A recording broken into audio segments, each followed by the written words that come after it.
يا صباح الفل والورد والياسمين على عيونكم الحلوة. ازيكم حبايب قلبي؟ عاملين ايه النهارده؟ بقى هخليكي تعملي احلى فسيخ بوري. ايه مستنيه ايه؟ ده خلاص كلها ايام وهنلاقي العيد وهناكل فسيخ ورنجة بقى منين؟ فلازم نعمل بقى فسيختين كده بقى ايه على الماشي.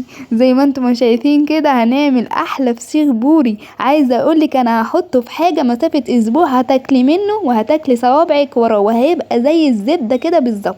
تعالوا بقى هنشوف هنعمل ايه. هنسمي كده بالله ونصلي على الرسول ويلا بينا بقى على الفسيخ البوري. هنكنسل بس الكحك والبسكوت بقية الخبيز بتاعنا، بس راجعين طبعا بيه تاني هنكمل بقية خبيز مع بعض. لكن هنعمل بقى الفسيخ والبوري ده اساسي، احنا ما نقدرش ناكلش. انا عندي جوزي بيقول عليه ده ايه، سمك معفن.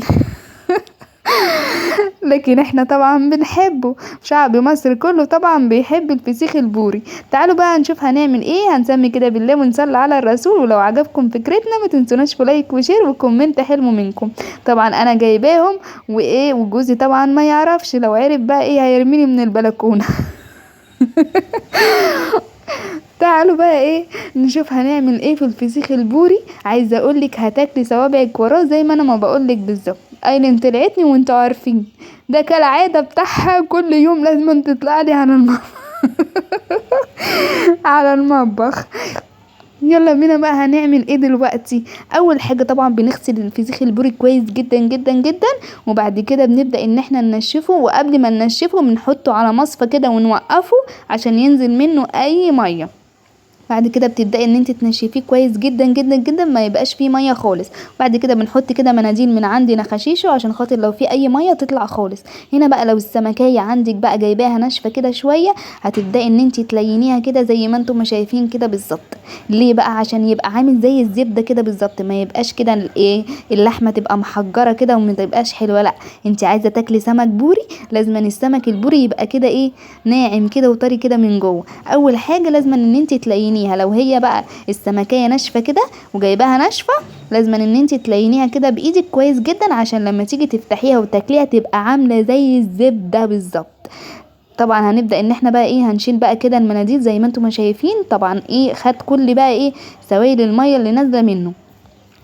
كمان هحط حاجه ما يخليش ليه ريحه نهائي نهائي للفسيخ. هقولك دلوقتي هنحط ايه برضو للفسيخ عشان ما يبقاش ريحته وحشه ويبقى ريحته كده جميله تاكلي منه ما تزهقيش. هنحط بقى ايه، طبعا معانا الملح اللي هو الخشن ومعانا بابريكا ومعانا كمان شطه. طبعا ايه هحط بقى حاجات تاني في البوري لكن هقولك عليها دلوقتي. هنحط بس الملح والشطه والبابريكا، مش هنحط اكتر من كده. لكن هحط حاجه ما تخليش ليه ريحه نهائي تاكلي منه كده وما تزهقيش وما يبقاش ليه اي ريحه اثر، ريحه وحشه خالص، هيبقى ريحته تحفه جدا. هنحط كده بقى ايه من عندي نخششه كده الشطه والملح والبابريكا. البابريكا هتديله لون حلو جدا، والشطه طبعا بتحافظ عليه ما يدوتش معاك ولا يجراله اي حاجه. ولازما طبعا الملح يبقى خشن. هنحط كده زي ما انتم مش شايفين من عندي ايه نخششه كده كويس جدا. هنملاها كده بالشكل اللي انتم شايفينه ده. تعالوا بقى نشوف هنحط ايه عليه. وطبعا هنخليله في ايه زي ما قلت لكم مسافه اسبوع هتاكلوا منه. وهنخليله في حاجه ما تتخيلوش هنخليله في ايه، حاجه بقى هتخليه مسافه اسبوع يستوي على طول وهيبقى زي الزبده كده بالظبط. تعالوا بقى هنشوف هنعمل ايه. اول حاجه معانا ايه دوت معانا بقى ايه الحبهان. 4 حبات كده من الحبهان. هنحط واحده هنا وواحده هنا، في كل سمكيه هنحط 2 من عند النخاشيش كده وتحطيها. دي بقى اللي هيخلي مليش اي ريحه ولا ليه اي اثر وهتاكليه وهيبقى تحفه جدا وهتدعيلي. بعد كده بقى تمسكي بقى بقيه الملح بقى والبابريكا والشطه كده تحطي بقى ايه على السمكه كده من على الجهتين. بس هو خلص مني حطيت حبه كمان، هبدا ان انا احط كده على الجهتين عشان يملح كده ويبقى حلو جدا ويستوي معاكي بسرعه. زي ما انتم شايفين كده بدأت ان انا احط كده على جسمه كده برضو بالشكل اللي انتم شايفينه ده. طبعا انا هنا عايزه اقفله كويس جدا، مش عايزه فيه يبقى نسبه هوا. هقولك انا برضو هحطه في ايه، الحاجه اللي انا هحطه فيها مش هتخلي فيه ولا نسبه هوا. هقولك هنحطه في ايه دلوقتي. بس اهم حاجه هقفله كويس جدا بكيس تلاجة. لو انت عندك استرتش لفيه باسترتش ريب، ما عندكيش اعملي زي كده ايه بالاكياس التلاجة. انا كان عندي كان خلصان من عندي الاسترتش ريب فحطيت كده بقى اكياس تلاجة.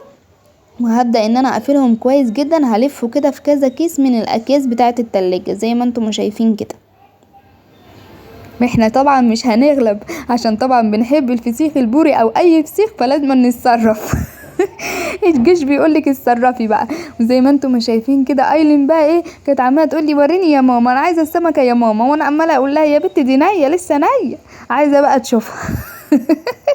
وخايفه منها اول ما قربتها عليها.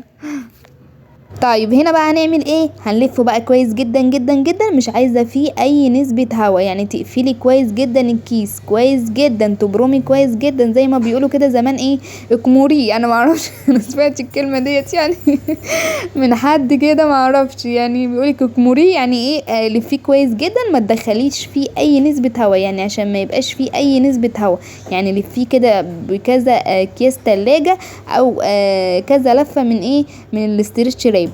هنا بقى ايه معانا ايه الورق الفويل برضو هلفه بيه كويس جدا عشان خاطر برضو ايه ما يدخلش فيه اي نسبة هوا. طيب احنا كده ما استكفناش برضو بالاكياس التلاجة ولا بالورق الفويل، تعالى اقولك هتعملي ايه. لسه بقى هنحط ايه بقى فيه عشان خاطر بقى ايه ما يبقاش فيه نسبة هوا ولا برضو اي هوا يخش له كمان بقى ايه. هيستوي معاكي مسافة اسبوع زي ما بقولك بالظبط. هنقفله كده كويس جدا بالكيس التلاجة والورق الفويل. تعالي بقى نشوف هنحط ايه. هنجيب البطرمان، هو ده بقى اللي هيسويه مسافة اسبوع بالظبط، هيبقى تحفة جدا مش هيخش فيه ولا نسبة هوا. برضو انت لو اي يوم حابه ان انت تعملي الفسيخ تعمليه بالطريقه دي، تحطيه في قلب بطرمان كده وتقفلي عليه. ما عندكيش بطرمان حطي شفشه، اي حاجه تصرفي. اهم حاجه ان انت تتصرفي. طبعا انا بضحك معاكم لاني بجد انا بحب الفسيخ جدا، بس ربنا يستر بقى من جوزي مصطفى ما يرمينيش من البلكونه زي ما بقول لكم، لانه بيقول على الفسيخ ان هو ايه سمك بايظ. بصي بقى اول هنفتح عليه طبعا اول يوم العيد، وبعد كده ايه كل يوم بتقلبيه على الجنبين، جنب ده مره وبعد كده تاني يوم تقلبيه على الجنب ده مره، هتاكلي احلى فسيخ.